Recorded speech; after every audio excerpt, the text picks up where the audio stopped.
اپنے افعال کی حفاظت کرو، یہ تمہارے کردار بن جاتے ہیں۔ اسی قانون کشش یا لا آف اٹریکشن اور سائنسی تحقیق کا نچوڑ ہے جو آج دنیا میں مقبولیت کی انتہا پہ پہنچ چکی ہے اور عرفان ذات اور خودی کی تلاش میں معاون اور مددگار ہے۔ شیطان دماغ کے ذریعے حملہ آور ہوتا ہے اور یہ اس کا سب سے بڑا ہتھیار ہے، جس سے بچنے کے لیے دماغ پر قابو ضروری ہے۔ اس سلسلے میں انسانی فطرت اور تخلیق کو سمجھنا یعنی خودی کا عرفان ضروری ہے۔ وہی خودی جس کے بارے میں حدیث ہے، جس نے اپنے نفس کو پہچان لیا اس نے اپنے رب کو پہچان لیا۔ خودی اور عرفان ذات کی پہچان کے لیے سب سے پہلے آپ کو اپنی بھیانک غلطی کا ادراک اور اس کا ازالہ کرنا ضروری ہے۔ وہ غلطی یہ ہے کہ خود کو اپنا دماغ سمجھنا چھوڑ دیں۔ آپ کی ہستی اور آپ کا دماغ دو علیحدہ چیزیں ہیں، بالکل ایسے جیسے آپ کی ہستی اور آپ کا گھر علیحدہ چیزیں ہیں۔ آپ اور آپ کے بچے علیحدہ چیزیں ہیں، آپ نہیں۔ آپ اور آپ کی گاڑی علیحدہ چیزیں ہیں، آپ نہیں۔ اسی طرح آپ کا دماغ اور آپ بھی علیحدہ علیحدہ چیزیں ہیں۔ یہ امتیاز کرنا اس لیے ضروری ہے کہ دماغ کا کام سوچنا ہے۔ اگر وہ سوچنے ہی کو زندگی اور اپنا آپ سمجھ لیتا ہے تو زندگی پر اس کے بدترین اثرات مرتب ہوں گے، کیونکہ دماغ بے تکی اور چھوڑی چیزوں کو فکرات کی شکل میں دکھانے کا عادی ہے اور مسلسل اذیت کا سبب ہے، مگر ہمیں اس کا ادراک نہیں ہو پاتا کہ ہر شخص سوچنے اور فکرات کی بیماری میں مبتلا ہے۔ یہ بلا تعطل دماغی شور آپ کو سکون اور اندرونی سکوت پانے سے روکتا ہے، جو آپ کی اصل ہستی کا خاصہ ہے۔ آپ کا اصل آپ کی روح ہے جو فطرت سے ہم آہنگ ہے، پرسکون ہے، اطمینان بخش ہے۔ یہ آپ کا نفس، جسم اور ذہن ہے جو آپ شیطان کا اہلکار اور ہتھیار بنا دیتا ہے، آپ کو آپ کی اصل ہستی سے دور کر دیتا ہے۔ جیسے کہ حدیث نبی صلی اللہ علیہ وآلہ وبارک وسلم کا مفہوم ہے، انسان کا دل صاف ستھرا ہوتا ہے، مگر جب وہ گناہ کرتا ہے تو دل پر سیاہ دھبا پڑ جاتا ہے۔ انسان گناہ کرتا رہتا ہے اور سیاہ دھبے دل پہ پڑتے رہتے ہیں، یہاں تک کہ انسان کا دل سیاہ ہو جاتا ہے اور پھر اس کے گناہوں کے سبب وہ ہدایت سے اندھا بہرا گونگا ہو جاتا ہے، یہاں تک کہ تائب نہ ہو جائے۔ سامعین کرام، روح کا مرکز دل ہے اور یہی دماغ کے ساتھ نتھی ہو کے کائنات کے جوہر ایتھر جو توانائی کا مرکز ہے اس کے ساتھ مل کے آپ کی زندگی میں کرامت کا ظہور کر سکتا ہے، مگر دماغ کے زیر اثر گناہوں اور ذہنی غلامی کی وجہ سے دل سیاہ ہو کر آپ کی اصل ہستی کو کائنات کی اصل ہستی سے جدا کر دیتا ہے۔ یہی وہ نفس ہے جسے مولانا روم نے ہمارے اور خالق کے درمیان رکاوٹ قرار دیا ہے۔ یہ بلا تعطل ذہنی شور اور وسوسے جھوٹی خودی یا جھوٹی ہستی تخلیق کرتے ہیں، وہ ہستی جس پہ شیطان ذہن کے ذریعے قابو کرتا ہے، اور انسان تمام عمر اس جھوٹی ہستی یا خودی ہی کو اپنا اصل سمجھتا رہتا ہے، جو اسے مسلسل گمراہ اور ڈپریشن کا کار رکھتی ہے۔ مشہور فلسفی ڈیکارٹ نے جب اپنا مشہور فلسفہ متعارف کروایا کہ میں سوچتا ہوں تو میں ہوں، تو اس کا خیال تھا کہ اس نے گہری بنیادی سچائی کھوج نکالی ہے، مگر حقیقتاً ڈیکارٹ نے انسان کی ایک فاش غلطی کو بیان کیا تھا۔ وہ غلطی تھی کہ سوچ کو، اپنی ہستی اور اپنی شناخت کو سوچوں کے ساتھ ایک اور نتھی کر دینا۔ سوچوں کا عادی شخص مسلسل فکرات، مسائل اور پیچیدگی زندگی میں مبتلا رہتا ہے۔ ایسی دنیا جو منتشر ذہن کی عکاس ہے اور ذہن کا انتشار مسلسل پھیل رہا ہوتا ہے۔ روحانی بیداری یا انلائٹمنٹ وہ واحد ہونے کی کیفیت ہے اور یہی پرسکون کیفیت ہے جہاں زندگی ہے، سکون ہے، سکوت ہے، انتظار ہے اور پریشانی نہیں۔ جب آپ ایک سمندر کے قطرے کے طور پر سمندر سے منسلک ہو جاتے ہیں تو یہی ہولنس یا واحد ہو جانا، جسے صوفیہ وحدت الوجود کہتے ہیں، جس میں زندگی کی وحدت ہے، اظہار کی وحدت ہے، کائنات کی وحدت ہے، انسان کے اندر اور باہر کی وحدت ہے۔ زندگی کے ساتھ یہی وحدت مسلسل سوچوں کے ساتھ بھیانک غلامی کے خاتمے کا اعلان ہے، دماغ کی غلامی سے آزادی کا اعلان ہے، اور حقیقی آزادی ذہن کی غلامی سے، فضول سوچوں اور تفکرات سے غلامی سے نکلنے کا اعلان ہے۔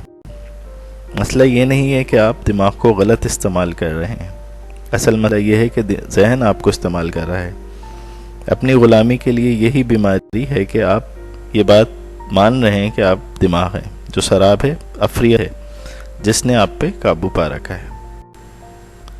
اسے یوں سمجھیں کہ اگر کوئی شخص ڈاکٹر کے پاس آئے اور کہے مجھے اپنے سر میں مختلف آوازیں سنائی دیتی ہیں، یعنی میرا ذہن بولتا ہے، تو ڈاکٹر اسے ماہر نفسیات کو دکھانے کا مشورہ دے گا۔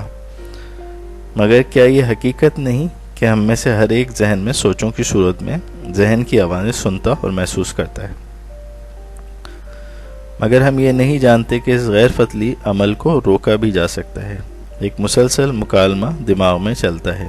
کیا آپ نے گلیوں میں گھومتے لوگوں کو دیکھا ہے جن کا ذہنی توازن درست نہیں، جو پاگل کہلاتے ہیں؟ یہ مسلسل بولتے ہیں، خود سے یا خلائی مخلوق سے باتیں کرتے نظر آتے ہیں، مگر کیا یہی کام ہر آدمی نہیں کر رہا؟ فرق صرف اتنا ہے کہ یہ اونچی آواز میں نہیں بولتے۔ ہمارے ذہن ہر وقت یہی آوازیں لگاتے ہیں، یہ ایسا ہے، وہ ایسا ہے، اس نے یہ کہہ دیا، اس نے یہ کہہ دیا، دوسروں پہ تبصرے، آرائیں، لوگوں سے تقابل، شکایتیں، شکوے، ناپسند اور جانے کیا کیا، جو ہمارے ذہنوں میں مسلسل چل رہا ہوتا ہے، جو دماغ کی دنیا میں اتھل پتھل مچا رہے ہوتے ہیں۔ یہ وہی کچھ تو ہے جو زبان تک نہیں آ رہا ہوتا، یہ وہی شور ہے، ذہنی شور۔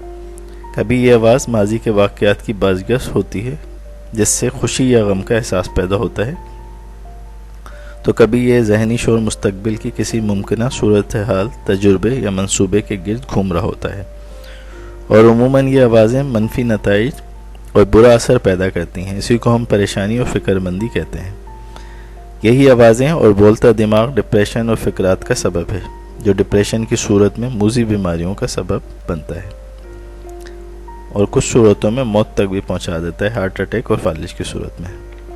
یہ آپ کو لمحہ موجود یا حال کو بھی ماضی یا مستقبل کے واقعات سے جوڑ کر پریشان رکھتا ہے، اور زمانہ حال کو بھی انجوائے کرنے سے روکتا ہے۔ یہ دماغی شور یا بولتا دماغ آپ کا سب سے بڑا دشمن ہے، جسے ہم اپنے ساتھ لیے ہمہ وقت گھوم رہے ہوتے ہیں۔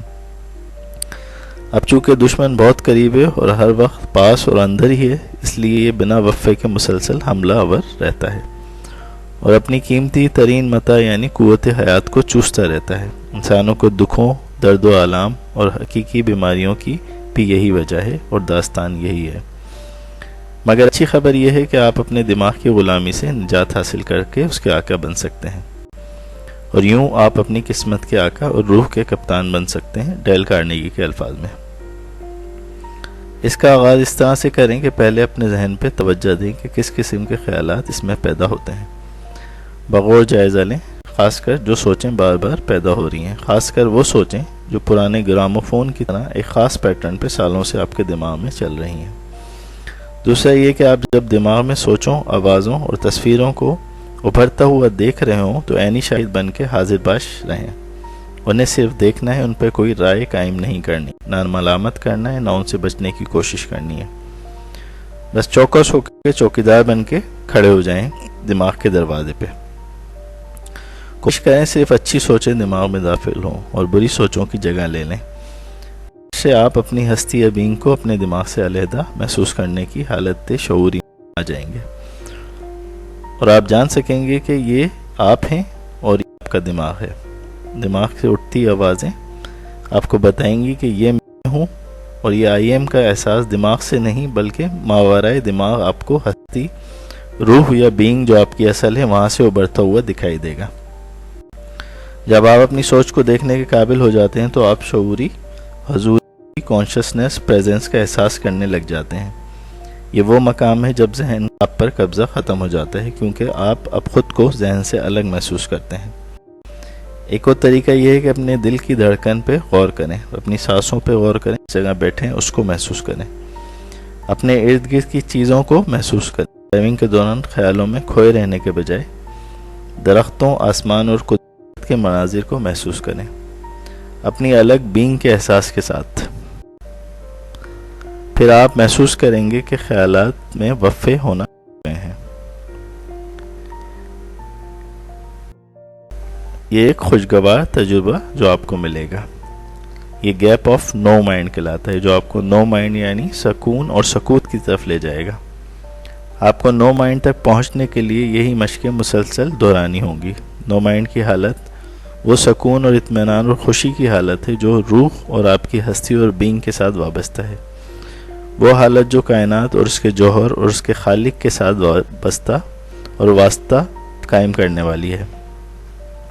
یہ حالت جوائے آف بینگ کہلاتی ہے. جتنا الرٹ خیالات کے بارے میں آپ ہوں گے اتنا سکون اور خوشی حاصل ہوگی. جو آپ نو مائنڈ یا لا دماغ کی وسعتوں سے اتریں گے آپ کو شعور کی خوشگوار حالت محسوس ہوگی. یہی وہ مقام ہے جہاں خوف ہے نہ غم ہے. یہ حقیقی آپ ہوں گے.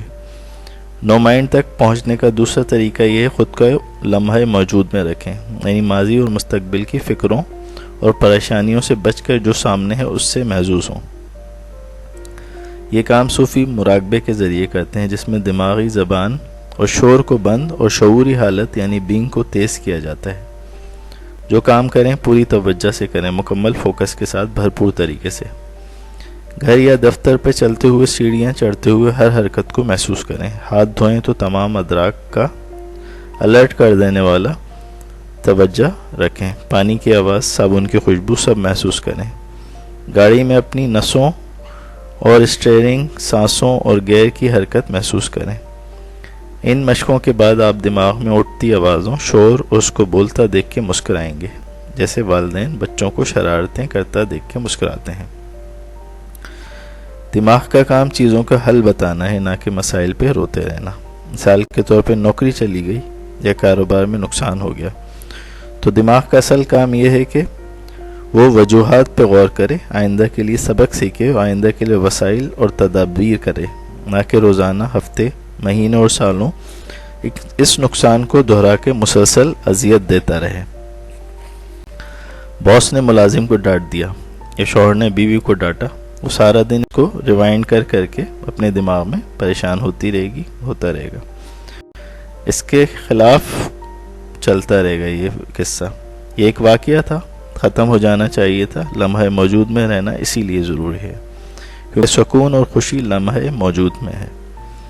دماغ میں روزانہ 60 سے 80 ہزار خیالات آتے ہیں، مگر 90% خیالات فضول اور قوت حیات کو چوسنے والی ہوتے ہیں، جو ہماری توانائیاں چوس کے اچھے اور تعمیری کاموں کے لیے تھوڑی سنی سنائی باتوں اور تھوڑی بہت توانائی کو بھی چوس لیتے ہیں، اور جو باقی توانائی باقی بچتی ہے وہ نافی ہوتی ہے ہماری ترقی اور یکسوئی کے لیے. اس لیے ہم ناکام ہونا شروع ہو جاتے ہیں اور اپنے بیشتر مقاصد حاصل نہیں کر پاتے. لہذا ذہن کی غلامی سے نجات لازمی ہے. جب آپ دماغ کے آقا بن جاتے ہیں تو پھر آپ ایک نئی کامیاب خوشگوار زندگی کی طرف پہلا قدم رکھتے ہیں.